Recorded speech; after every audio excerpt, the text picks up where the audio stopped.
I Know Why the Caged Bird Sings by Maya Angelou.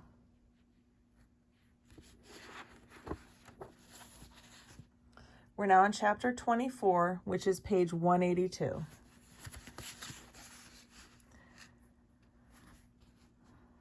The angel of the candy counter had found me out at last and was exacting excruciating penance for all the stolen Milky Ways, Mounds, Mr. Goodbars, and Hershey's with almonds. I had 2 cavities that were rotten to the gums. The pain was beyond the bailiwick of crushed aspirins or oil of cloves. Only one thing could help me, so I prayed earnestly that I'd be allowed to sit under the house and have the building collapse on my left jaw. Since there was no Negro dentist in Stamps, nor doctor either, for that matter, Mama had dealt with previous toothaches by pulling them out, a string tied to the tooth with the other end lopped over her fist.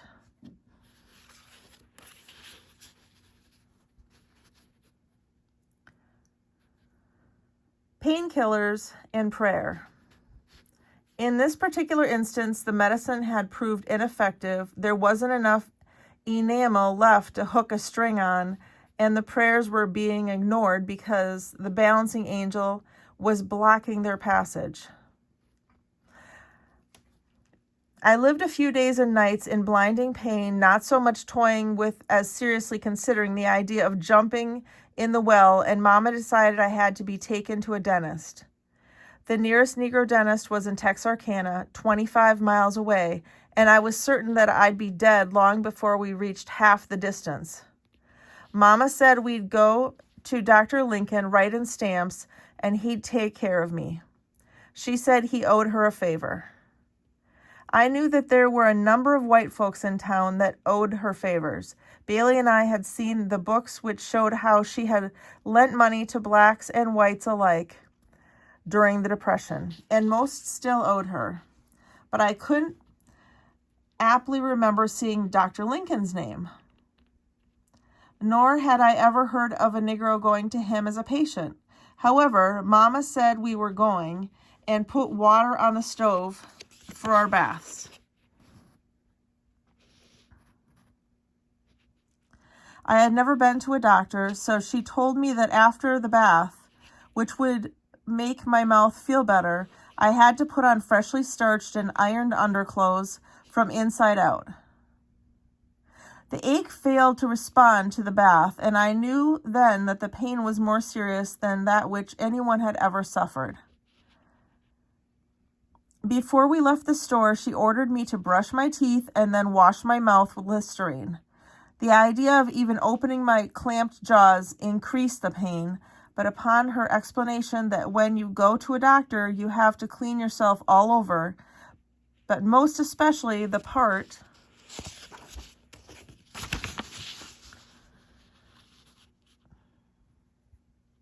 that's to be examined, I screwed up my courage and unlocked my teeth. The cool air in my mouth and the jarring of my molars dislodged what little remained of my reason. I had frozen to the pain. My family nearly had to tie me down to take the toothbrush away. It was no small effort to get me started on the road to the dentist. Mama spoke to all the passers-by, but didn't stop to chat. She explained over her shoulder that we were going to the doctor, and she'd pass the time of day on our way home. Until we reached the pond, the pain was my world. An aura that haloed me for 3 feet around. Crossing the bridge into White Folks County, pieces of sanity pushed themselves forward. I had to stop moaning and start walking straight. The white towel, which was drawn under my chin and tied over my head, had to be arranged. If one was dying, it had to be done in style if the dying took place in White Folks' part of town. On the other side of the bridge,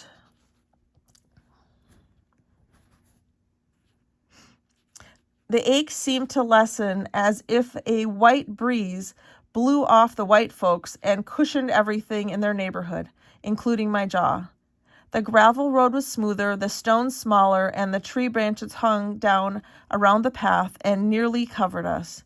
If the pain didn't diminish then, the familiar yet strange sights hypnotized me into believing that it had.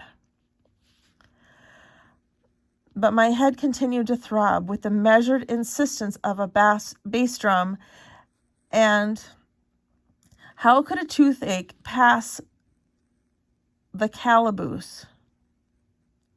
Hear the songs of the prisoners, their blues and laughter, and not be changed. How could one or two or even a mouthful of angry tooth roots meet a wagon load of po-white trash children, endure their idiotic snobbery, and not feel less important?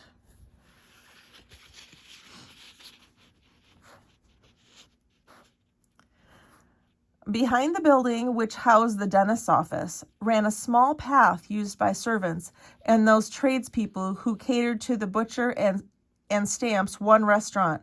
Mom and I followed that lane to the back stairs of Dennis Lincoln's office.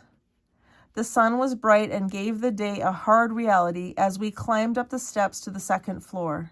Mama knocked on the back door, and the young white girl opened it to show surprise at seeing us there.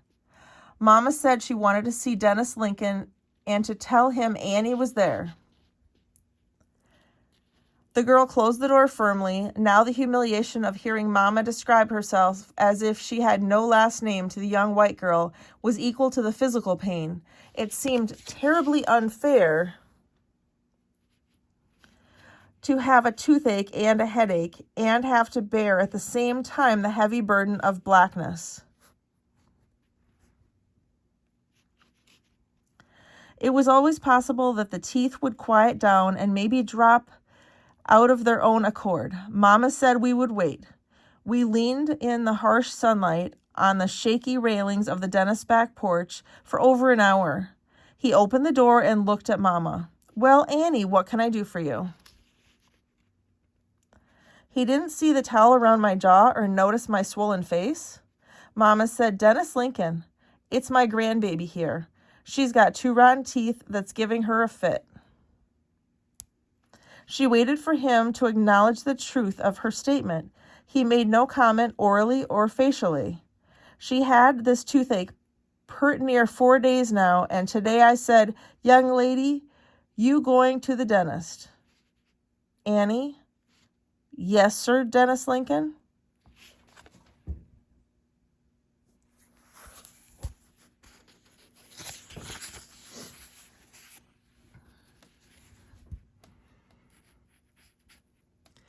He was choosing words the way people hunt for shells. "Annie, you know I don't treat Negra-colored people." "I know, Dennis Lincoln, but this here is just my little grandbaby, and she ain't gonna be no trouble to you." "Annie, everybody has a policy. In this world, you have to have a policy. Now, my policy is I don't treat colored people." The sun had baked the oil out of Mama's skin and melted the Vaseline in her hair. She shone greasily as she leaned out of the dentist's shadow. "Seem like to me, Dennis Lincoln, you might look after her. She ain't nothing but a little mite, and seems like maybe you owe me a favor or two." He reddened slightly.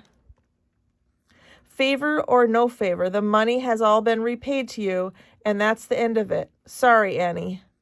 He had his hand on the doorknob. "Sorry?" His voice was a bit kinder on the second sorry, as if he really was.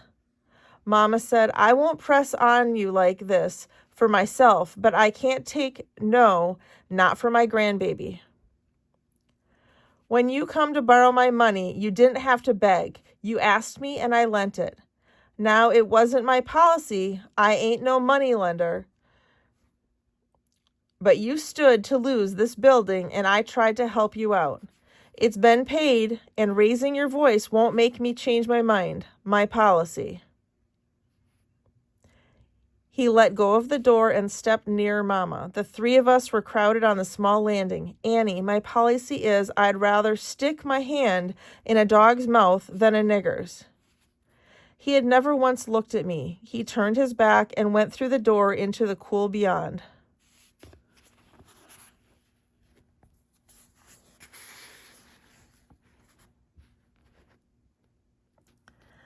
Mama backed up inside herself for a few minutes. I forgot everything except her face, which was almost a new one to me. She leaned over and took the doorknob. In her everyday soft voice, she said, "Sister, go on downstairs. Wait for me. I'll be there directly." Under the most common of circumstances, I knew it did no good to argue with Mama. So I walked down the steep stairs, afraid to look back and afraid not to do so. I turned as the door slammed, and she was gone. Mama walked in that room as if she owned it. She shoved that silly nurse aside with one hand and strode into the dentist's office. He was sitting in his chair, sharpening his mean instruments and putting extra sting into his medicines.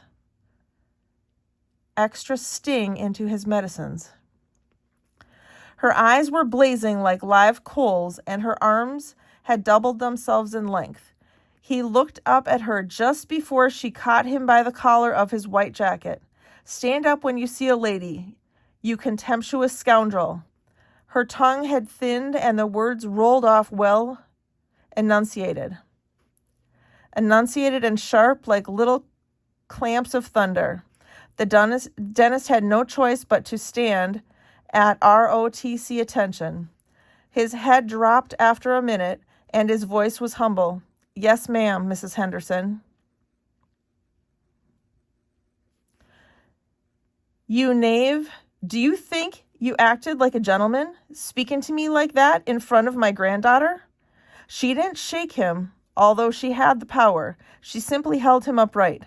"No, ma'am, Mrs. Henderson." "No, ma'am, Mrs. Henderson, what?" Then she did give him the tiniest of shakes. But because of her strength, the action set his head and arms to shaking loose on the ends of his body. He stuttered much worse than Uncle Willie. "No, ma'am, Mrs. Henderson, I'm sorry." With just an edge of her disgust showing, Mama slung him back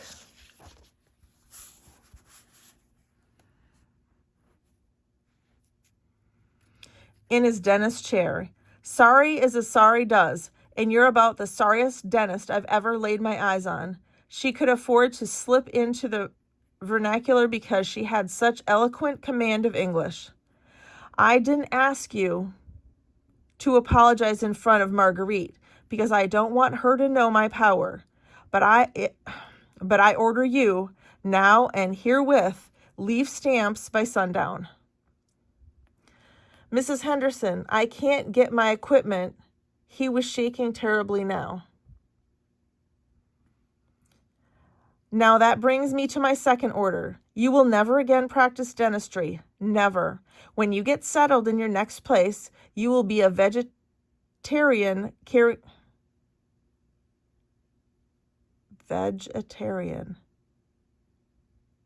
caring for dogs with the mange, cats with the cholera, and cows with the epizootic. Is that clear?" Vegetarian. I wonder if they meant veterinarian, because a vegetarian doesn't eat meat, but a veterinarian is a doctor for animals. I bet they meant veterinarian. The saliva ran down his chin, and his eyes filled with tears. "Yes, ma'am. Thank you for not killing me. Thank you, Mrs. Henderson." Mama pulled herself back from being 10 feet tall with 8-foot arms and said, "You're welcome for nothing. You varlet, I wouldn't waste a killing on the likes of you." On her way out, she waved her handkerchief at the nurse and turned her into a crocus sack of chicken feed. Mama looked tired when she came down the stairs, but who wouldn't be tired if they had gone through what she had? She came close to me and adjusted the towel under my jaw. I had forgotten the toothache. I only knew she made her hands gentle in order not to awaken the pain. She took my hand. Her voice never changed. Come on, sister. I reckoned we were going home, where she could concoct a brew to eliminate the pain and maybe give me new teeth too. New teeth that would grow overnight out of my gums. She led me toward the drugstore, which was in the opposite direction from the store. I'm taking you to Dennis Baker in Texarkana. I was glad after all that I had bathed and put on mum and cashmere bouquet talcum powder.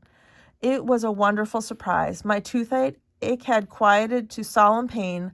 Mama had obliterated the evil white man, and we are going on a trip to Texarkana, just the two of us. On the Greyhound, she took an inside seat in the back, and I sat beside her. I was so proud of being her granddaughter and sure that some of her magic must have come down to me. She asked if I was scared. I only shook my head and leaned over on her cool brown upper arm. There was no chance that a dentist, especially a Negro dentist, would dare hurt me then, not with Mama there. The trip was uneventful except that she put her arm around me, which was very unusual for Mama to do. The dentist showed me the medicine and the needle before he deadened my gums. But if he hadn't, I wouldn't have worried. Mama stood right behind him. Her arms were folded, and she checked on everything he did. The teeth were extracted, and she bought me an ice cream cone from the side window of a drug counter. The trip back to Stamps was quiet, except that I had to spit into a very small empty snuff can, which she had gotten for me, and it was difficult with the bus humping and jerking on our county roads. At home, I was given a warm salt solution, and when I washed out my mouth, I showed Bailey the empty holes, where the clotted blood sat like filling in a pie crust. He said I was quite brave, and that was my cue to reveal our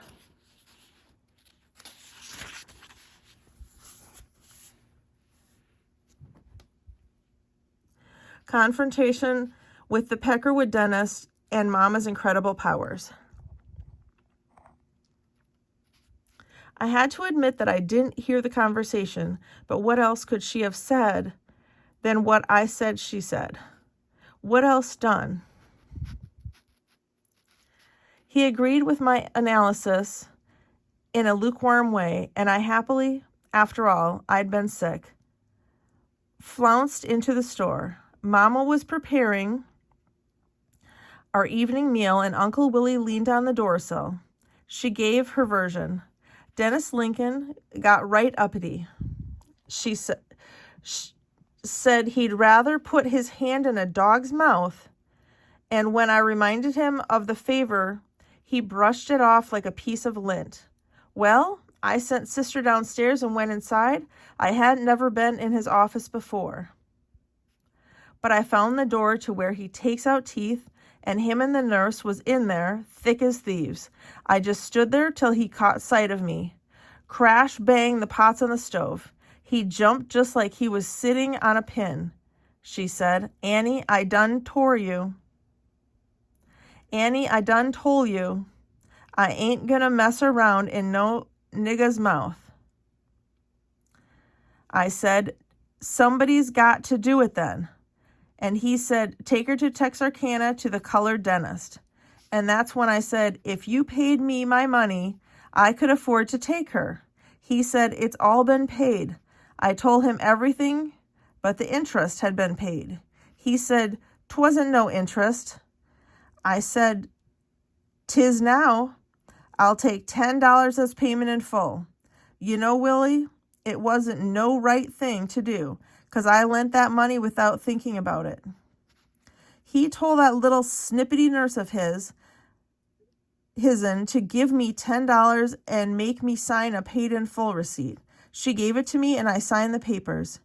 Even though, by rights, he was paid up before, I figure he gonna be that kind of nasty, he gonna have to pay for it.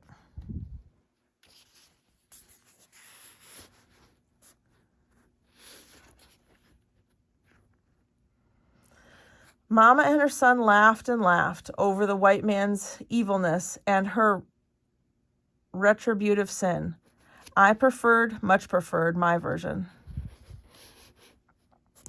Now we're on chapter 25. Knowing Mama, I knew that I never knew Mama. Her African bush secretiveness and suspiciousness had been compounded by slavery and confirmed by centuries of promises made and promises broken. We have a saying among Black Americans which describes Mama's caution. If you ask a Negro where he's been, he'll tell you where he's going. To understand this important information, it is necessary to know who uses this tactic and on whom it works. If an unaware person is told a part of the truth, it is imperative that the answer embody truth. He is satisfied with his query has been answered. If an aware person, one who himself uses this stratagem, is giving an answer which is truthful but bears only slightly, if at all, on the question, he knows that the information he seeks is of a private nature and will not be handed to him willingly. Thus, direct denial, lying, and the revelation of personal affairs are avoided.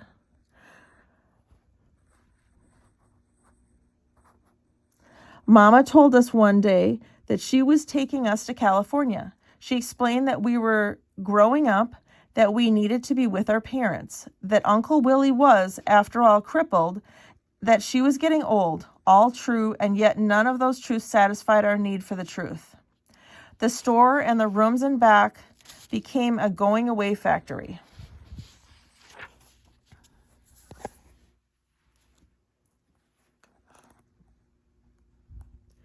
Mama sat at the sewing machine all hours, making and remaking clothes for use in California. Neighbors brought out their trucks pieces of material that had been packed away for decades in blankets of mothballs. I'm certain I was the only girl in California who went to school in watermarked moire skirts and yellow satin blouses, satin back crepe dresses, and crepe de chine underwear. Whatever the real reason, the truth, for taking us to California, I shall always think it lay mostly in an incident in which Bailey had the leading part. Bailey had picked up the habit of imitating Claude Rains, Herbert Marshall, and George Macready. I didn't think it was all strange that a 13-year-old boy in the unreconstructed southern town of Stamps spoke with an Englishy accent. His heroes, including D'Artagnan and the Count of Monte Cristo, and he affected what he thought were the swashbuckling gallantries. On an afternoon a few weeks before, Mama revealed her plan to take us west. Bailey came into the store shaking. His little face was no longer black, but a dirty, colorless gray, as was our habit upon entering the store. He walked behind the candy counter and leaned on the cash register. Uncle Willie had sent him on an errand to White Folks Town, and he wanted an explanation for Bailey's tardiness. After a brief moment, our uncle could see that something was wrong, and feeling unable to cope, he called Mama from the kitchen. "What's the matter, Bailey Jr.?" He said nothing. I knew when I saw him that it would be useless to ask anything while he was in that state. I meant that he had seen or heard something so ugly, so frightening,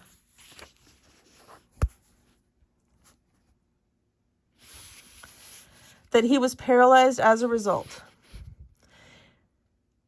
He explained when we were smaller that when things were very bad in his soul, just crawled behind his heart and curled up and went to sleep.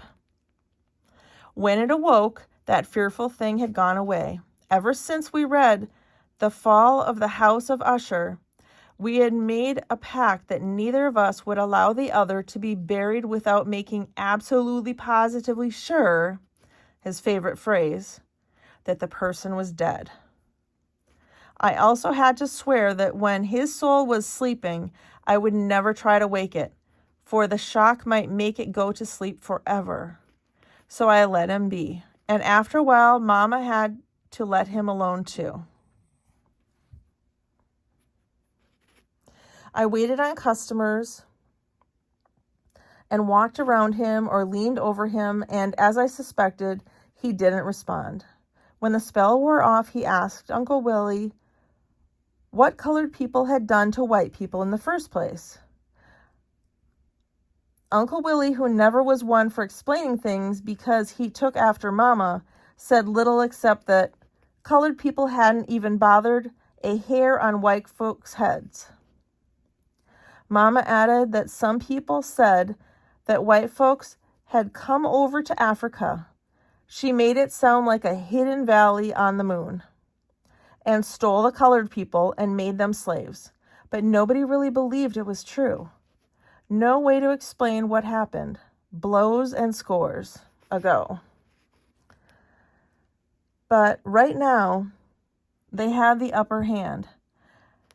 Their time wasn't long, though. Didn't Moses lead the children of Israel out of the bloody hands of Pharaoh and into the promised land? Didn't the Lord protect the Hebrew children in the fiery furnace? And didn't my Lord deliver Daniel? We only had to wait on the Lord. Bailey said he saw a man, a colored man, whom nobody had delivered. He was dead. In the news, if the news hadn't been so important, we would have been visited with one of Mama's outbursts and prayers. Bailey was nearly blaspheming. He said the man was dead and rotten, not stinking, but rotten. Mama ordered, "Jew, watch your tongue." Uncle Willie asked, who was it? Bailey was just tall enough to clear his face over the cash register. He said, when I passed the calaboose, some men had just fished him out of the pond. He was wrapped in a sheet, all rolled up like a mummy. Then a white man walked over and pulled the sheet off. The man was on his back, but the white man stuck his foot under the sheet and rolled him over on the stomach. He turned to me. He had no color at all. He was bloated like a ball. He had had a running argument for months. Bailey said there was no such thing as colorlessness, and I argued that if there was color, there also had to be an opposite, and now he was admitting that it was possible. But I didn't feel good about my win. The colored men backed off, and I did too. But the white man stood there, looking down, and grinned. Uncle Willie, why do they hate us so much? Uncle Willie muttered, they don't really hate us. They don't know us. How can they hate us? They mostly scared. Mama asked if Bailey had recognized the man, but he was caught in the happening and the event. Mr. Bubba told me I was too young to see something like that, and I ought to hightail it home. But I had to stay. Then the white man called us closer. He said, okay, you boys stretch him out on the calaboose, and when the sheriff comes along, he'll notify his people. This here's one nigger nobody got to worry about no more. He ain't going nowhere else. Then the men picked up corners of the sheet, but since nobody wanted to get close to the man, they held the very ends, and he nearly rolled out onto the ground. The white man called me to come and help too. Mama exploded. Who was it? She made herself clear. Who was the white man? Bailey couldn't let go of the horror. I picked up a side of the sheet and walked right in the calaboose with the men. I walked in the calaboose, carrying a rotten dead Negro. His voice was ancient with shock. He was literally bug-eyed. The white man played like he was going to lock us all up in there, but Mr. Bubba said, "Ow, Mr. Jim, we didn't do it. We ain't done nothing wrong." Then the white man laughed and said, "We boys couldn't take a joke," and opened the door.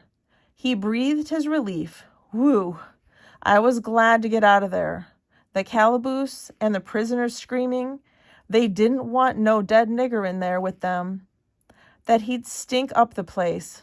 They called the white man boss. They said, "Boss, surely we ain't done nothing bad enough for you to put another nigger in here with us, and a dead one at that." Then they laughed. They all laughed like there was something funny. Bailey was talking so fast he forgot to stutter. He forgot to scratch his head and clean his fingernails with his teeth. He was away in a He was away in a mystery, locked in the enigma that young Southern black boys start to try to unravel. From 7 years old to death, the humorless puzzle of inequality and hate.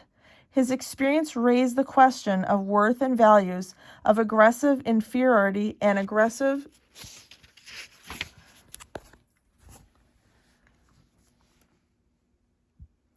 arrogance.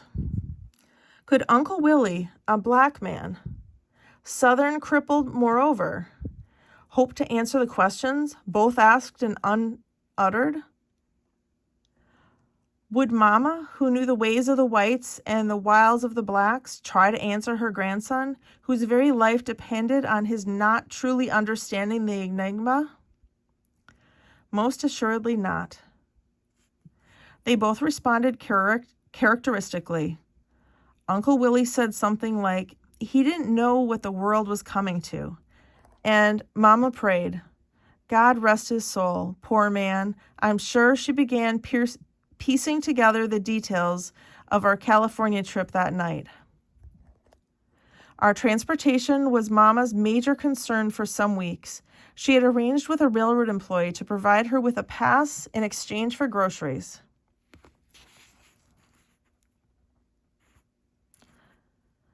The pass allowed a reduction in her fare only, and even that had to be approved. So we were made to abide in a kind of limbo until white people we were made to abide in a kind of limbo until white people we would never see, in offices we would never visit, signed and stamped and mailed the pass back to Mama. My fare had to be paid in ready cash. That sudden drain on the nickel-plated cash register lopsided our financial stability. Mama decided Bailey couldn't accompany us since we had to use the pass during a set time, but that he would follow within a month or so when outstanding bills were paid. Although our mother now lived in San Francisco, Mama must have felt it wiser to go first to Los Angeles, where her father was. She dedicated letters to me advising them both.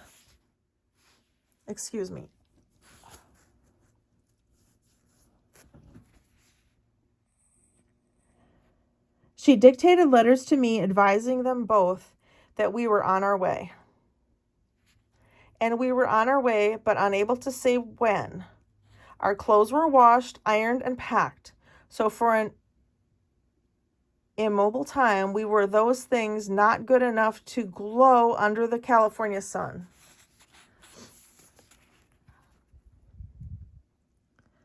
Neighbors who understood the complications of travel said goodbye a million times. "Well, if I don't see you before your ticket comes through, Sister Henderson, have a good trip and hurry back home." A widowed friend of Mama's had agreed to look after, cook, wash, clean, and provide company for Uncle Willie, and after thousands of arrested departures, at last we left Stamps. My sorrow at leaving was confined to a gloom at separating from Bailey for a month. We had never been parted. The imagined loneliness of Uncle Willie. He put on a good face, though. At 35, he'd never been separated from his mother. And the loss of Louise, my first friend.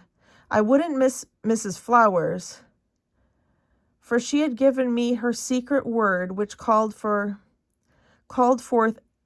a Digeon who was to serve me all my life. Books. And that's the end of chapter 25.